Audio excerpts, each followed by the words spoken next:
Évidemment, un temps de prière, c'est un peu vaste, hein, parce qu'un temps de prière, ça peut durer 3 minutes, ou ça peut durer un quart d'heure. Voilà. Ce sera plutôt un temps de prière. Ce que je vais présenter sera plutôt un temps de prière un peu long, un peu développé. Mais j'ai conscience qu'on peut faire plus court et que c'est bien aussi. Je vous propose d'avoir pour structure celle de l'Eucharistie. Comme ça fait un repère que vous êtes censé connaître un petit peu. Et l'Eucharistie, vous savez qu'il y a un temps où l'on se rassemble, il y a un temps où l'on écoute la parole de Dieu. Bon, l'Eucharistie, il y a 4 textes. L'Eucharistie du dimanche, il y a 4 textes, mais on peut faire moins. Et après, au terme de la liturgie de la parole, il y a la prière universelle, l'intercession.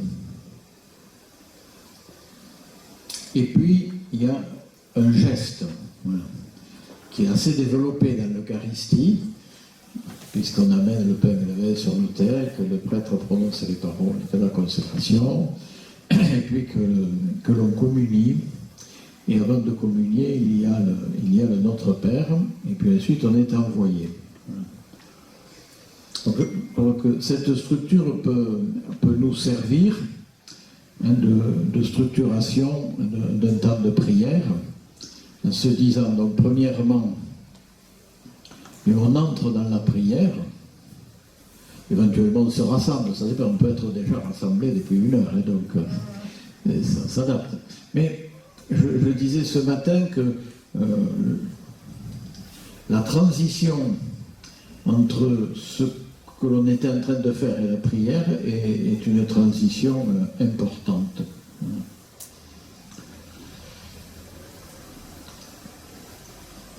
Après, même si c'est court, donc il y a quelque chose qui est de l'ordre de on passe d'un temps à un autre. Bon, pour ce passage-là, vous êtes capable de l'imaginer vous-même, hein, il y a le signe de la croix qui peut être utile, il y a apporter le livre des Écritures, ou installer le lieu s'il n'a pas été installé avant, allumer une bougie. Voilà, vous êtes capable de voir comment on peut faire pour signaler qu'on passe à un autre temps que le temps de la discussion, par exemple, qui a eu lieu avant, ou du repas qui a eu lieu avant.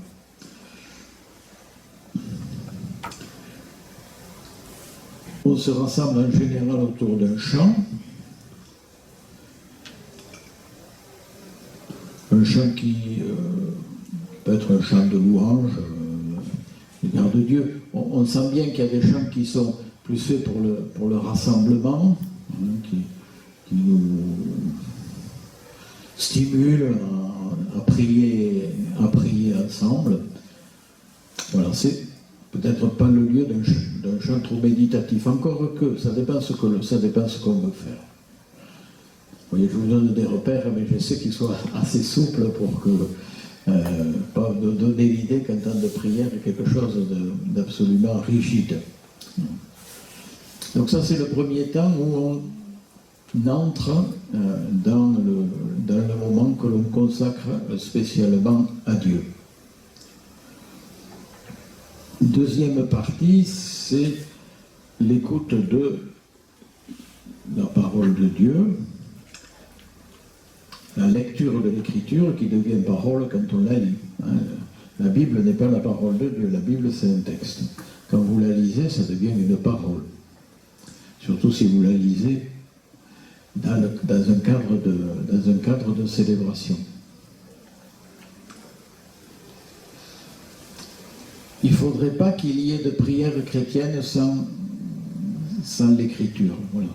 Même si c'est une phrase, ça peut être qu'une phrase, mais pensez à cela, qui est très important, puisque la prière chrétienne est autant écoute que expression des croyants.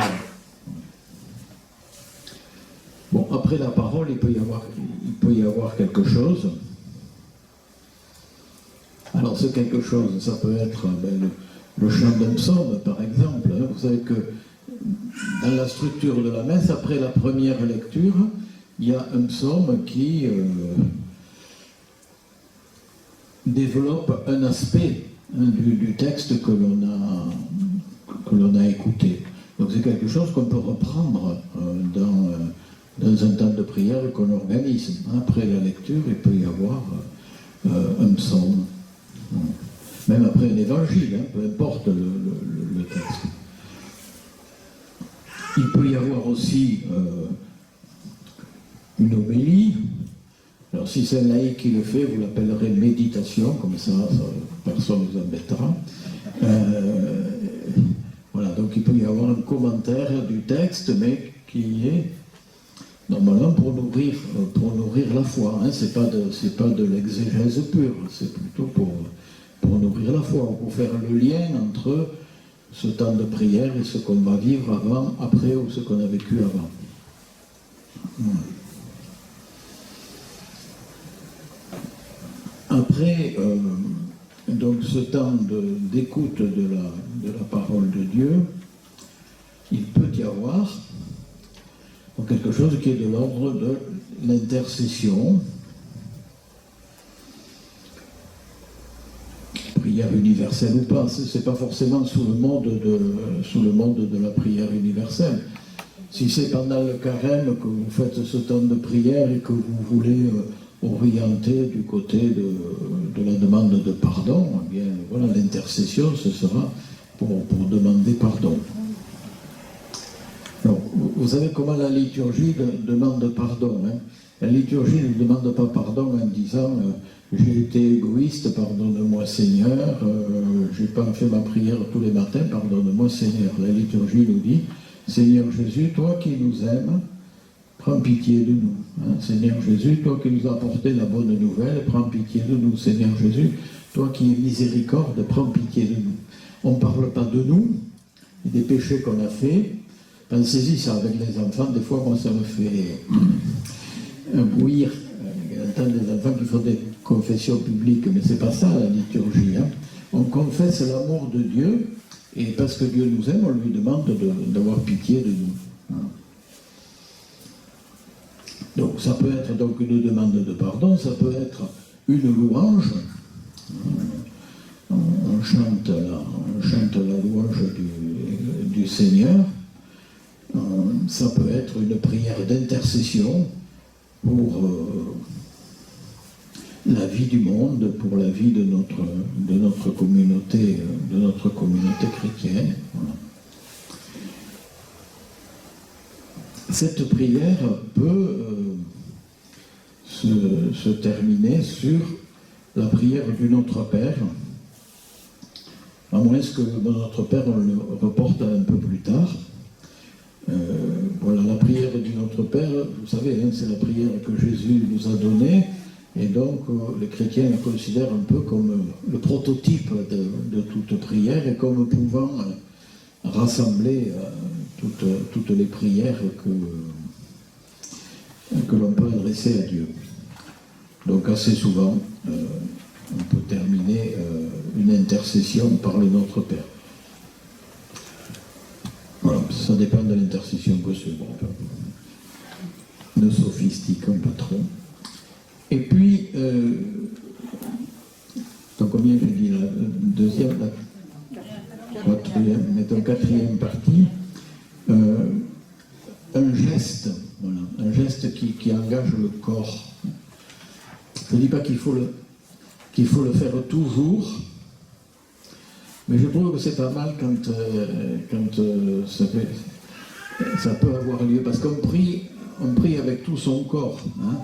Alors non seulement avec ce qu'on voit, donc c'est pour ça que je vous ai dit au début que la façon dont le cadre est donné est important, allumer une bougie, etc., éventuellement apporter une croix, apporter le livre de la parole, mais aussi qu'il puisse y avoir un geste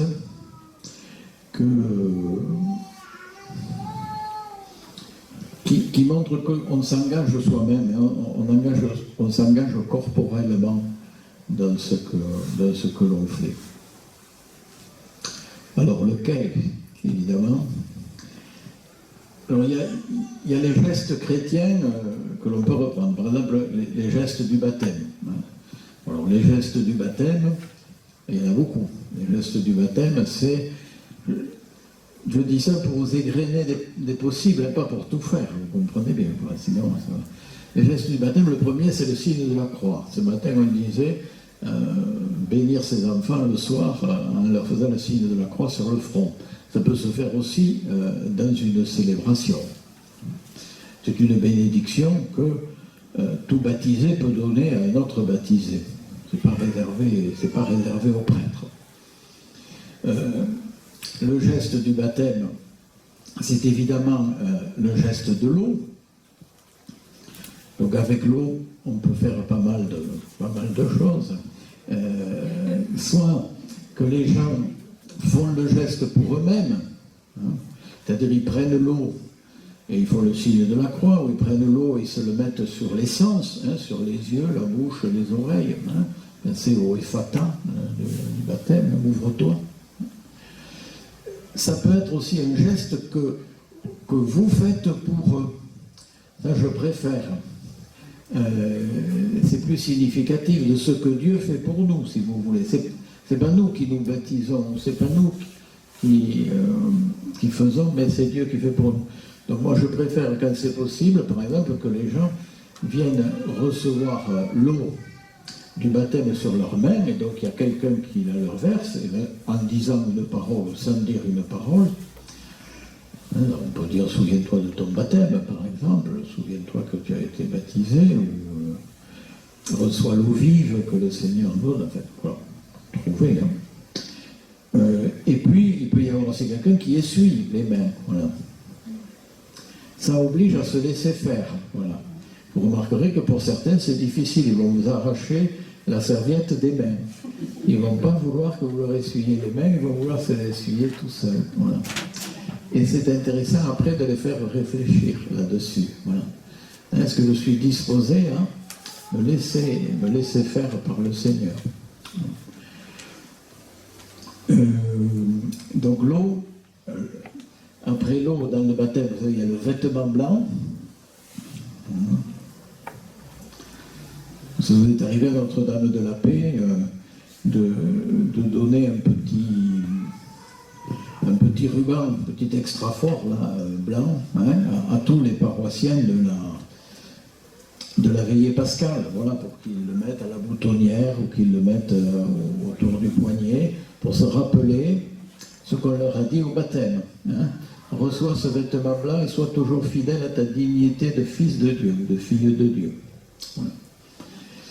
Au baptême, il y a aussi le cierge, je n'ai pas besoin de vous le dire parce que ça, vous y pensez souvent, mais j'essaie de vous faire penser à autre chose qu'à l'aluminium, même si c'est très bien de le faire aussi. Voilà. Il y a l'encens que vous pouvez utiliser. Alors, il y a un geste du baptême que j'ai sauté, c'est un peu plus délicat, c'est le Saint-Crème. Voilà, le parfum du Saint-Crème. Voilà. Ça, normalement, il n'y a que le prêtre qui fait l'onction de Saint-Crème.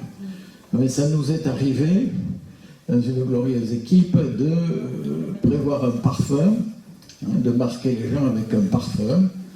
Il faut essayer de bien le choisir, mais ça, vous êtes plus expert que moi.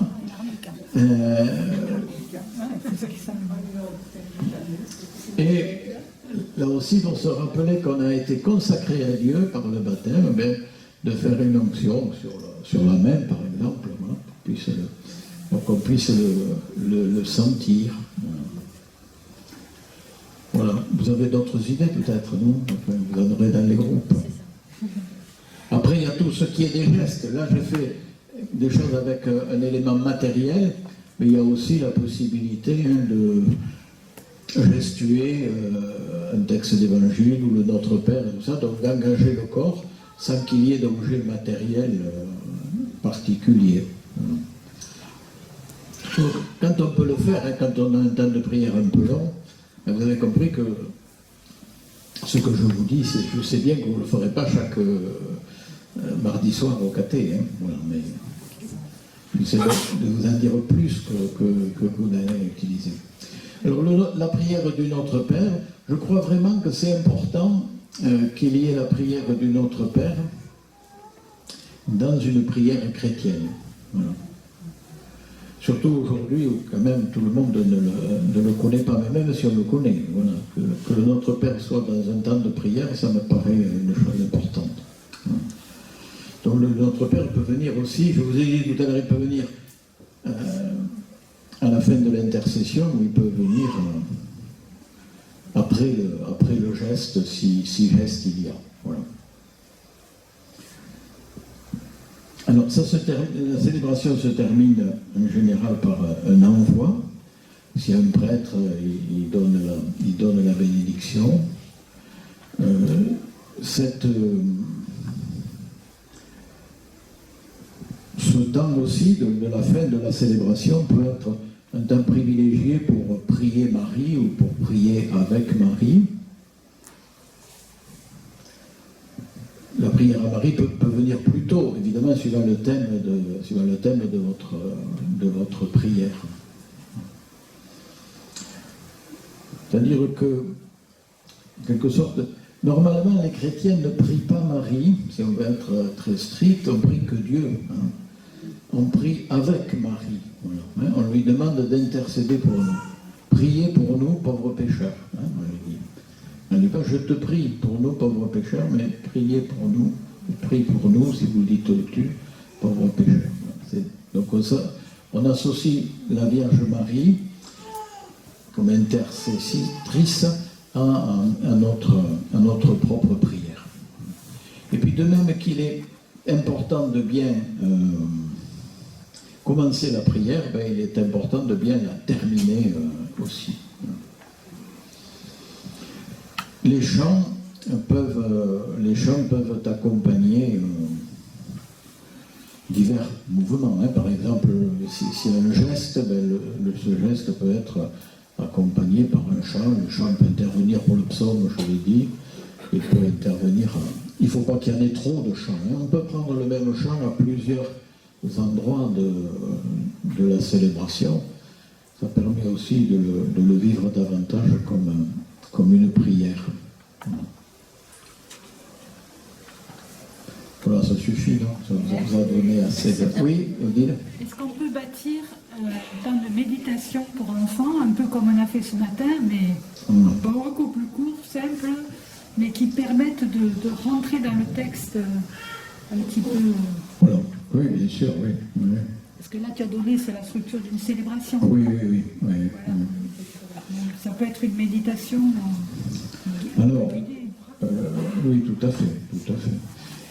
C'est tout à fait possible. Même chose, c'est-à-dire qu'il faut faire une coupure entre le temps ordinaire et la prière, faire le signe de la croix, allumer une bougie par exemple, ouvrir la Bible.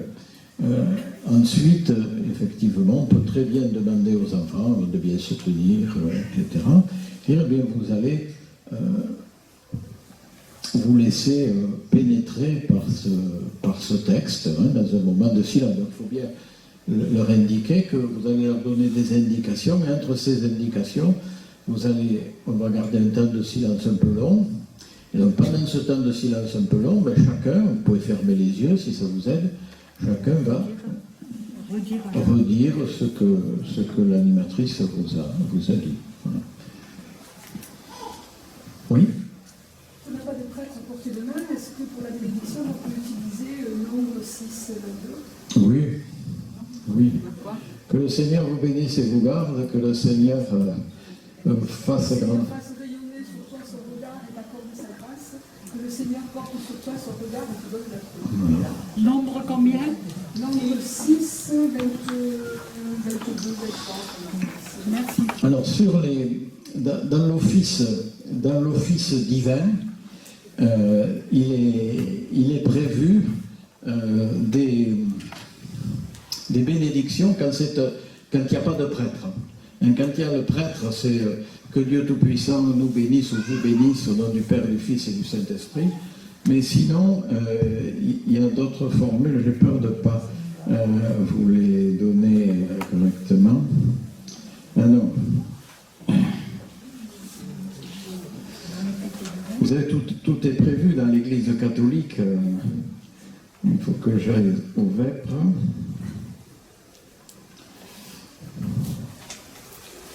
Alors.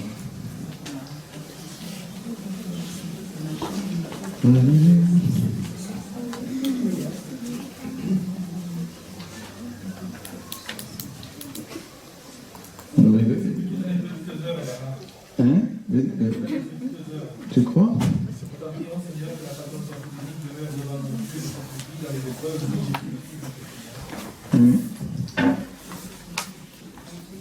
Mais dans la liturgie, j'avais ça, je ne sais pas pourquoi. Je ne le trouve plus. Et voilà. Voilà, si l'office est présidé par un prêtre, bon, le Seigneur soit avec vous. Si l'office n'est pas présidé par un prêtre, que le Seigneur nous bénisse, qu'il nous garde de tout mal et nous conduise à la vie éternelle. Ou bien que le Dieu de l'espérance vous remplisse de toute joie ou de toute paix dans la foi. Mais le texte du livre des Nombres est tout à fait aussi utilisable. Ou même le début des lettres de Paul. Souvent, les lettres de Paul commencent par une bénédiction.